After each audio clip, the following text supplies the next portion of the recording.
मित्रों, मैं आज आपका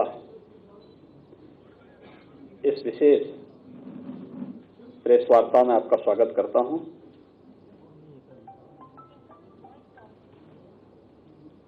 आज की प्रेस वार्ता मुख्य रूप से कल देश की संसद में माननीय वित्त मंत्री जी के द्वारा वर्ष 2023-24 के लिए जो बजट प्रस्तुत किया गया था, उस बजट से संबंधित कुछ हाइलाइट्स, जो बजट की विशेषताएं हैं, राज्य की जनता उससे कैसे लाभान्वित होने जा रही है, इन्हीं सब मुद्दों को लेकर के यह विशेष प्रेस वार्ता आज यहां पर मैंने आहूत की है। जैसा कि आप जानते हैं, कल केंद्रीय वित्त मंत्री जी ने अमृत काल का एक पहला बजट प्रस्तुत किया है। इस देश ने 2022 में अपनी आजादी का अमृत महोत्सव मनाया है और आदरणीय प्रधानमंत्री जी ने देश की आजादी के शताब्दी महोत्सव तक इस 25 वर्ष के कालखंड को अमृत काल के रूप में संबोधित करते हुए अमृत काल की और आजादी के शताब्दी महोत्सव के वर्ष में हम कैसा भारत चाहते हैं, उससे पूरे देशवासियों को जोड़ने का आह्वान किया था। और आजादी के अमृत महोत्सव के मुख्य महोत्सव में आदरणीय प्रधानमंत्री जी ने देश को पंच प्रण से जोड़ने की बात की थी। पंच प्रण में एक प्रण विकसित भारत के निर्माण का भी है और अमृत काल का ये पहला बजट उस विकसित भारत की परिकल्पना को साकार करने वाला एक सर्वस्पर्शी, समावेशी बजट है, जो समाज के प्रत्येक तबके को, गांव, गरीब, किसान, नौजवान, महिलाएं, वंचित, वनवासी समुदाय और समाज का वो प्रत्येक तबका, उन सबको इसमें अवसर देने का कार्य किया है। और इन सभी अवसरों को यूनियन बजट में सप्तऋषि के रूप में संबोधित किया गया है। यानी इस तरह से भारत ने अपनी पूरी व्यवस्था को मार्गदर्शक के रूप में सप्तऋषियों के रूप में लिया है। वे सप्तऋषि भारत की व्यवस्था के आधार शिल्पी रहे हैं, जिनके मार्गदर्शन में भारत की सनातन परंपराएं पली बढ़ी, आगे वैश्विक मंच पर भारत को विश्व गुरु के रूप में स्थापित किया।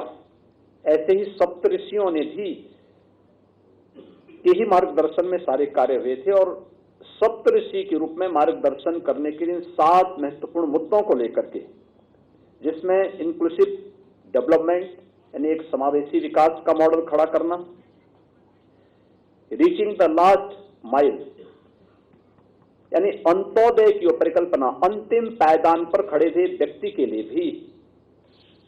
के लिए शासन की योजनाओं का लाभ देना। आपने देखा होगा कि कोरोना कालखंड में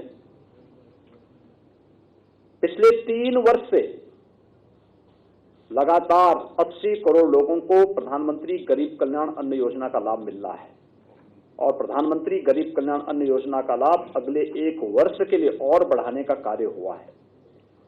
2 लाख करोड़ रुपए सालाना इस पे खर्च होता है। यह भी इस योजना का इस बजट का एक महत्वपूर्ण हिस्सा है। इंफ्रास्ट्रक्चर एंड इन्वेस्टमेंट अगर हम 2013-14 की तुलना में भारतीय रेल के बजट को देखें, इसमें 2,40,000 करोड़ रुपए का प्रावधान किया गया है। 2013-14 की तुलना में 9 गुना अधिक है। हाईवेज के बारे में देखेंगे तो एक बड़ा इंफ्रास्ट्रक्चर डेवलपमेंट के लिए 50 नए एयरपोर्ट, हेलीपोर्ट, वाटरवेज आदि के लिए भी प्रावधान किया गया है और इसका सर्वाधिक लाभ उत्तर प्रदेश लेने जा रहा है, क्योंकि उत्तर प्रदेश के पास सबसे बड़ा रेल नेटवर्क, देश का सबसे बड़ा रेल नेटवर्क हमारे पास है। उत्तर प्रदेश के पास सबसे बड़े पैमाने पे नए हाईवेज के प्रस्ताव उत्तर प्रदेश ने भेजे हैं और उत्तर प्रदेश इस दिशा में कार्य कर रहा है। और पिछले 5 वर्ष के अंदर जितने भी हाईवेज, जितना भी इंफ्रास्ट्रक्चर का कार्य उत्तर प्रदेश के अंदर हुआ है, वह उत्तर प्रदेश के नए परसेप्शन को और नए उत्तर प्रदेश के बारे में सबका ध्यान आकर्षित करता है। स्वाभाविक रूप से इस इंफ्रास्ट्रक्चर का लाभ भी उत्तर प्रदेश को सबसे अधिक होने जा रहा है।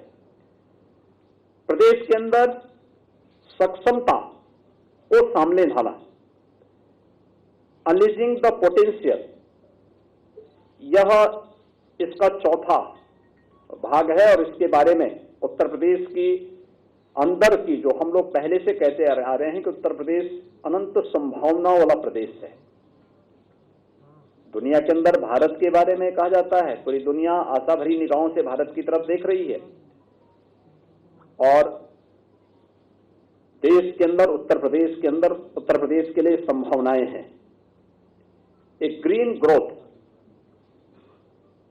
यानी कैसे हम हरित विकास की ओर जा सके, कार्बन उत्सर्जन को कम से कम करके हम डेवलपमेंट का एक ऐसा मॉडल दें जो लोगों के सतत और समावेशी विकास के लिए महत्वपूर्ण हो सके।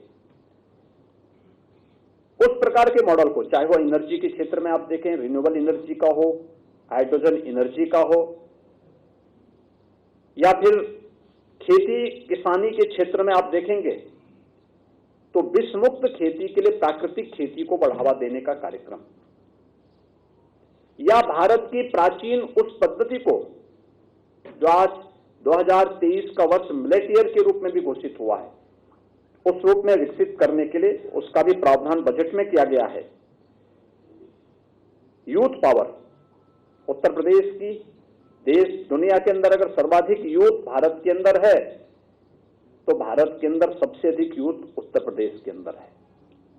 उस युवा के विकास के लिए, उसके कौशल विकास के लिए, उसे आधुनिक तकनीक से जोड़ने के लिए, उसे तकनीकी रूप से सक्षम बनाने के लिए क्या कुछ प्रयास होने हैं इस दिशा में।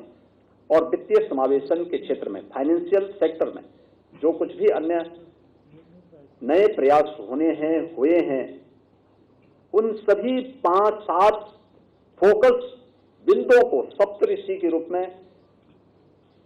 मार्गदर्शन के रूप में रख करके यूनियन बजट को कल केंद्रीय वित्त मंत्री जी ने देश की संसद में रखा है। स्वाभाविक रूप से यह यूनियन बजट एक विकसित भारत की उस परिकल्पना को साकार करता है जो आज प्रधानमंत्री मोदी जी के विजन के अनुरूप, जब देश अपनी आजादी का शताब्दी महोत्सव मना रहा होगा, तब हर भारतवासी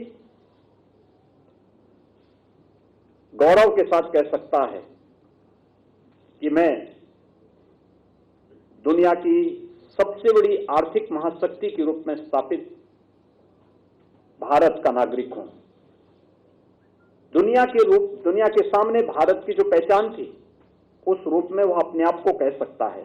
और इसलिए इस पूरे बजट के अंदर अगर आप देखेंगे तो सबसे महत्वपूर्ण बात है कि अगले 25 वर्ष का विजन इस पूरे बजट में छुपा हुआ है। दूसरा, ईज ऑफ लिविंग को और आसान बनाना, इस दिशा में भी अच्छे प्रयास हुए, इस पर जोर देने का कार्य हुआ है। बजट में भारत की आर्थिक विकास दर को 7% तक पहुंचाने के लक्ष्य के साथ कार्य करना। आज के दिन पर भारत की विकास दर दुनिया के अंदर बड़े देशों में सबसे तेज गति से चलने वाली अर्थव्यवस्था के रूप में है। विगत अगर हम लोग 9 वर्षों की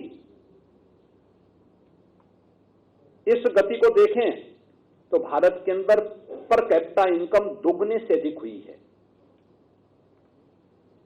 भारत दुनिया के अंदर सबसे बड़ी अर्थव्यवस्था के रूप में आगे बढ़ रहा है। आज भारत दुनिया की 5वीं बड़ी अर्थव्यवस्था के रूप में स्थापित हो चुका है और यूनियन बजट में इन सभी बातों को ध्यान में रख करके कार्य किया गया है। अंत्योदय के लक्ष्य को ध्यान में रख करके प्रधानमंत्री गरीब कल्याण अन्न योजना का लाभ देश के अंदर अगर 80 करोड़ लोग ले रहे हैं तो उसका भी सर्वाधिक लाभ उत्तर प्रदेश के लोगों को मिल रहा है। इसमें 15 करोड़ लोग उत्तर प्रदेश के अंदर इस योजना के साथ जुड़े हुए हैं। प्रधानमंत्री आवास योजना, इसके बजट में काफी वृद्धि हुई है। पिछले 6 वर्षों के अंदर उत्तर प्रदेश को 45.5 लाख से अधिक प्रधानमंत्री आवास योजना के आवास उपलब्ध हुए हैं और अभी हाल ही में उत्तर प्रदेश को प्रधानमंत्री आवास योजना के अंदर 10 लाख नए आवास उपलब्ध हुए हैं और मेरा अनुमान है कि जो शेष 4 लाख लोग अभी तक इस आवास से वंचित थे, यूनियन बजट में उनके लिए भी आवास का प्रावधान हो गया है। उत्तर प्रदेश पूरी तरह से सैचुरेट होगा और प्रधानमंत्री आवास योजना का लाभ उत्तर प्रदेश के उस हर व्यक्ति को जो शेष सूची 2012 में उस सूची के अंदर था, वह हर व्यक्ति उत्तर प्रदेश के अंदर प्रधानमंत्री आवास योजना से पूरी तरह से सैचुरेट हो जाएगा। इसमें भी काफी बड़ी योजना यानी लगभग 69,000 करोड़ रुपए का प्रस्ताव किया गया है। 66% की बढ़ोतरी केवल पीएम आवास योजना के अंतर्गत ईज ऑफ लिविंग के लक्ष्य को ध्यान में रख करके इस कार्यक्रम को आगे बढ़ाने का कार्य हुआ है।